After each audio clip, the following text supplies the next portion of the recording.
everyone, welcome back or welcome to my channel. My name is Lauren and I make videos a couple of times a week about books and fandomy things. So I have had I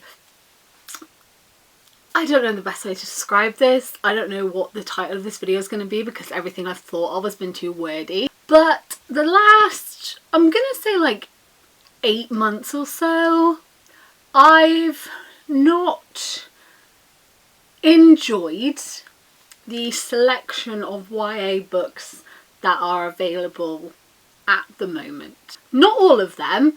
There are some series and authors that I will always read. Cassandra Clare, Leigh Bardugo, Mackenzie Lee, Becky Albertalli, Robin Telly, Benjamin O'Leary Sands. I will always read those, and there are other ones which I will read. It's not that I'm never reading YA ever again.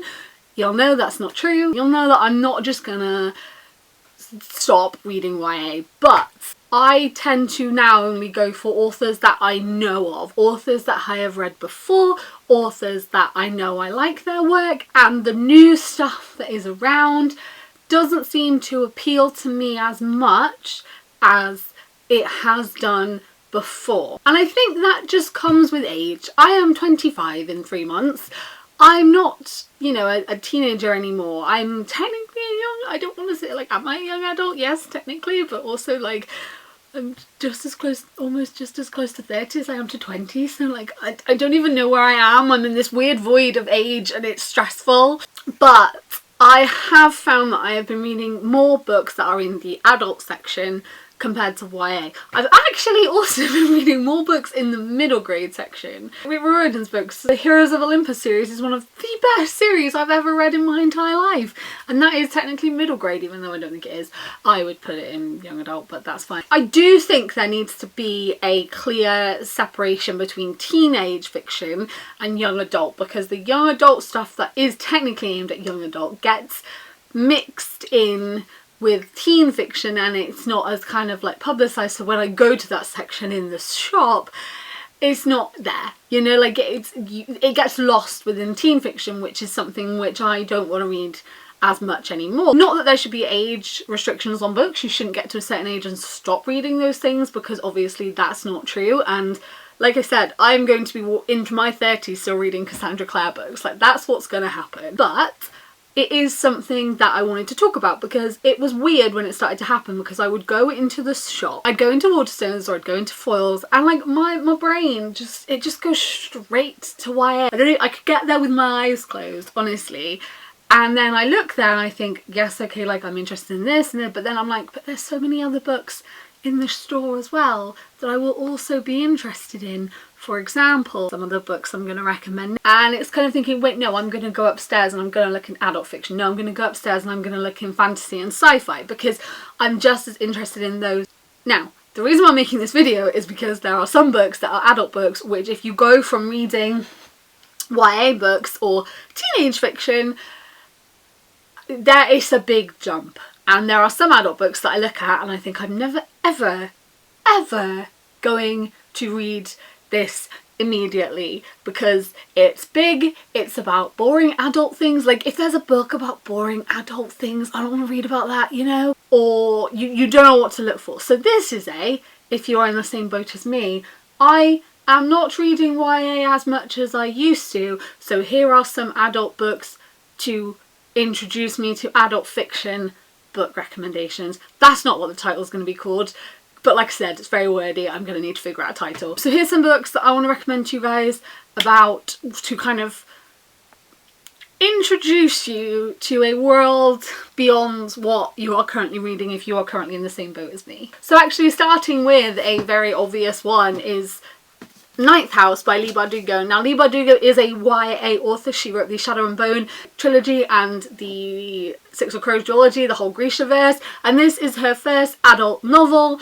And this is a fantasy book. It focuses on Alex, who has not had the easiest life, and when she's on her kind of like deathbed when all of this is about to go, she kind of comes back and is offered a full ride to Yale because she has a power that the people there want to be able to have, and she can use this power without putting the things in place that these other people would need. Alex is given the job to monitor the secret societies of Yale, which actually exist. I went to a talk and a book signing with Lee Bardugo with my friend Sarah, and she was actually talking about how like that's where she went and these secret societies are a thing, but the secret society, the Ninth House, is not a real one. That's made up for this. And this girl has died, and Alex doesn't believe the police report and what people are saying has happened because she is aware of the darker side of these societies. It's good, I think, in the sense that it is kind of a bit of mystery, a bit of fantasy, and Lee Bardugo's writing, which I think if you do read lots of YA in depth and you've read her books, you will know. Do you think it's a really good jump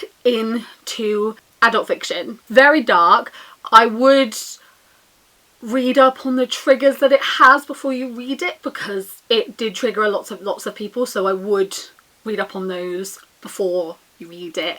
Then I have The Seven Husbands of Evelyn Hugo by Taylor Jenkins Reid. I bet you guys are so bored of me talking about this book by now, but I'm never going to stop singing its praises. This book focuses on Evelyn Hugo, who back in the day was a Hollywood starlet and super famous. She was married 7 times, as the title suggests, and she's never really spoken about why that was the case in these realities and what her life was really like until now. She is a recluse now. She doesn't really talk to the media, but she ends up asking a unknown magazine reporter, Monique Grant, to come and tell her story. This book is amazing. It's absolutely incredible.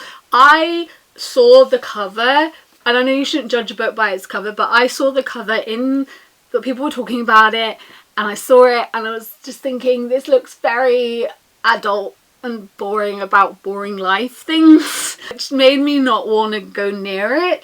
And the thing that actually made me want to go near it is that I found out that Evelyn Hugo was bisexual, which there's not many gay books written about adults. There's not many adult books that are gay, which is, yeah. And she's actually bisexual, and it is the realities of her life, and she spends the majority of this book in a relationship with a woman. It's Monique and Evelyn when they're talking and telling the story, but then it flicks back to Evelyn's kind of perspective when the things are happening.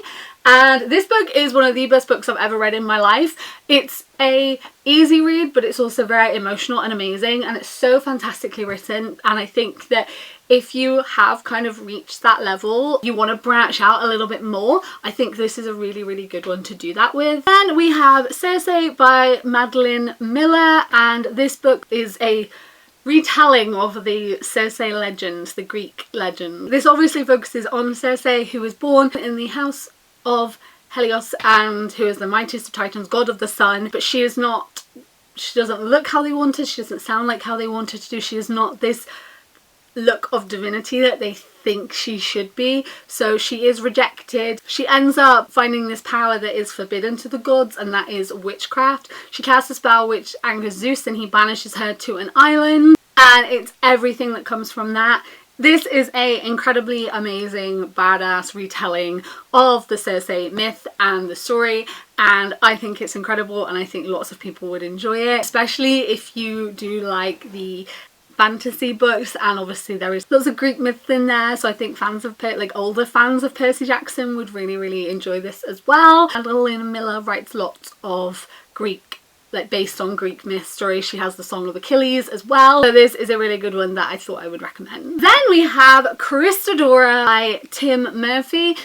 From kind of the cover, looks a bit boring, like one of those ones that is about just boring adult things, but it's actually about Krysta Dora building in the East Village in New York. As you guys know, me in New York, oh, every day I'm not in Queens I get sad.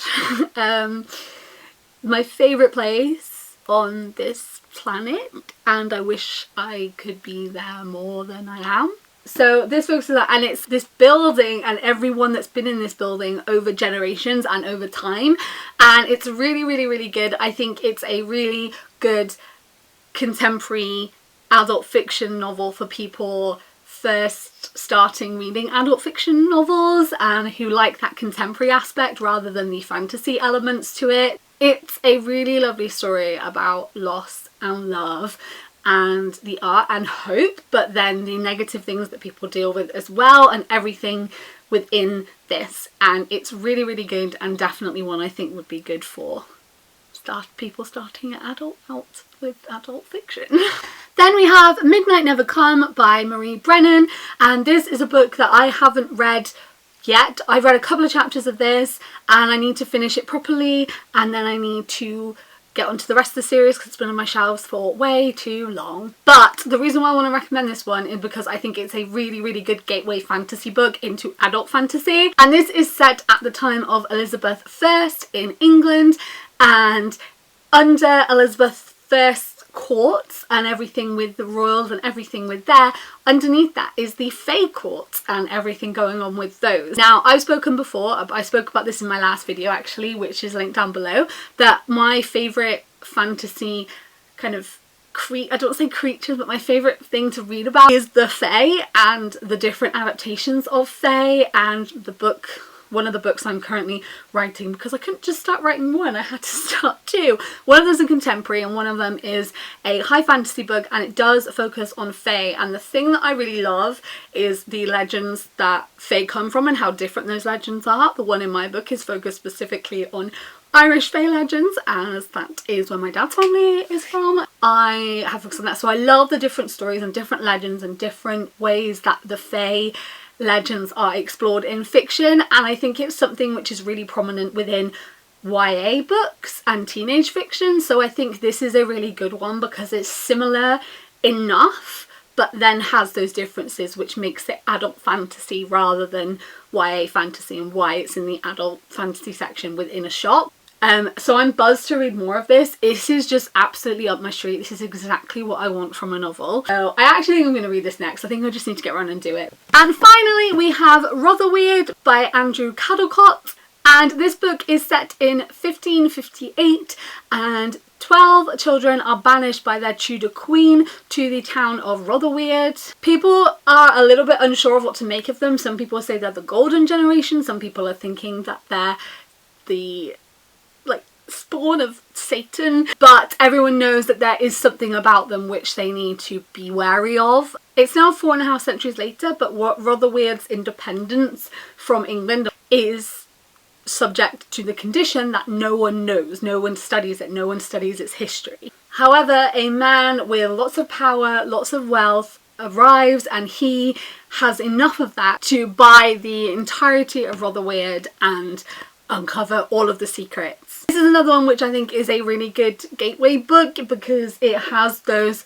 obviously fantasy elements, but it has the mystery elements as well that you do see in YA, but then again it has its elements that are adult fiction, and I think it's a really, really good one as a introduction and a good fantasy novel. So yes, so that was my recommendations for those that are wanting to take that step into adult fiction but don't really know where to start. Like I said, if you guys are new here, then I make videos a couple of times a week about books and fantasy things, so if you want to stick around and join us then you can do that. And as usual, all the links to my other social medias is in the description down below. Thank you guys for watching. I hope you're doing really, really, really, really well, and I will see you next time. Goodbye!